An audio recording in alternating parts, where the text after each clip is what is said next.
Cette réforme de l'orientation et de la formation professionnelle tout au long de la vie devait être l'une de ces grandes affaires de son septennat. Le texte sur lequel nous allons nous prononcer est bien loin de l'ambition affichée. La montagne annoncée va accoucher d'une souris. Pourtant, le diagnostic sur une nécessaire réforme est partagé par tous les acteurs du terrain. Les rapports Carle et Guégaud ont bien relevé les insuffisances du dispositif. Le rapport Ferracci de juillet 2008 indiquait les pistes à suivre. Renforcer le lien emploi-formation, rendre la formation accessible à ceux qui en ont le plus besoin, les jeunes, les seniors, les demandeurs d'emploi, les salariés des TPE, simplifier la lisibilité et l'accès aux très nombreux dispositifs de formation. En juillet 2008, vous avez demandé aux partenaires sociaux de s'accorder sur les éléments d'une réforme. Ils ont signé à l'unanimité, ce qui est remarquable, un accord le 7 janvier 2009, reprenant une grande partie des rapports précédemment cités. Cet accord entre partenaires était ambitieux. Il prévoyait notamment l'instauration de la formation initiale différée, la concrétisation de la portabilité du droit individuel de formation, la création du fonds paritaire de sécurisation des parcours professionnels destinés aux publics les plus fragiles. Nous avions dans cet accord entre partenaires sociaux les prémices d'une véritable sécurisation des parcours professionnels. À partir de ces diagnostics, de cet accord, tout était réuni pour aboutir à la grande réforme attendue. Et c'est là que tout se gâte, Monsieur le Ministre. Vous présentez un projet de loi très éloigné de l'accord du 7 janvier 2009, alors que les réformes précédentes, notamment celles qui étaient fondatrices en 1971, reprenaient fidèlement les accords entre partenaires. La sanction a été immédiate. Votre texte a été sèchement retoqué par le Conseil national le 14 avril 2009. Pourquoi ce désaveu ? On le comprend aisément et les débats de la semaine dernière ont mis en lumière cette déception collective.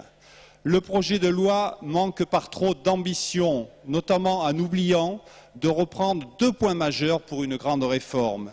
Il ne crée pas un vrai service public d'orientation, il ne crée pas un droit à une formation initiale différée, alors même que plus de 150 000 jeunes sortent sans diplôme tous les ans du système scolaire.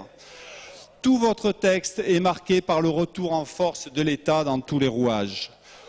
Au moment où l'on s'efforce de clarifier les compétences entre tous les niveaux d'administration, le projet de loi issu du rapport Balladur devrait l'illustrer dès septembre prochain, vous instaurez du copilotage, aussi bien au niveau du fonds paritaire que des régions. Et l'on sait ce que valent en termes d'efficacité les copilotages. Dans le premier cas, vous manifestez peu de confiance aux partenaires sociaux en leur disant qu'en cas de désaccord sur l'affectation des fonds, c'est l'État qui tranchera par décret. Quant aux régions, qui ont pourtant reçu compétence pleine et entière depuis 2004, vous les mettez quasiment sous tutelle. Là aussi, votre défiance envers les régions, que l'on peut politiquement comprendre, est des plus malvenues, tant il est manifeste aux yeux de tous que l'échelon régional, empreint de proximité et le bon niveau de réponse, ce qu'aucun des acteurs d'ailleurs ne conteste. Autre mauvais exemple de ce projet de loi, c'est le démantèlement programmé de l'AFPA, en l'amputant de 900 de ses conseillers psychologues au profit de Pôle emploi, en refusant de vous battre pour que la formation professionnelle sorte du champ concurrentiel, vous la condamnez à terme à disparaître.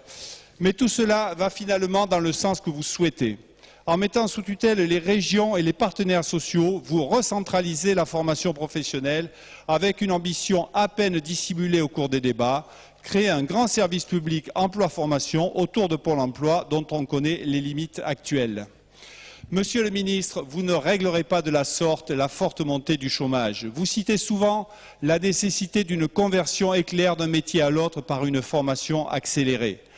La formation tout au long de la vie relève d'une autre approche, beaucoup mieux construite et s'inscrivant dans la durée.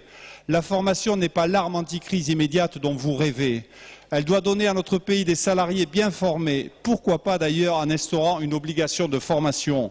Formation qui permettra à notre économie d'amplifier sa compétitivité et sa capacité d'innovation, mais aussi à chaque salarié d'affronter sans angoisse excessive les aléas de la vie professionnelle.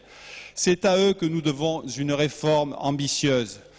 Votre texte est sans ambition et passe à côté des objectifs. C'est pour cette raison que le groupe SRC votera contre votre projet de loi. Pour le groupe GDR, la parole est à Jean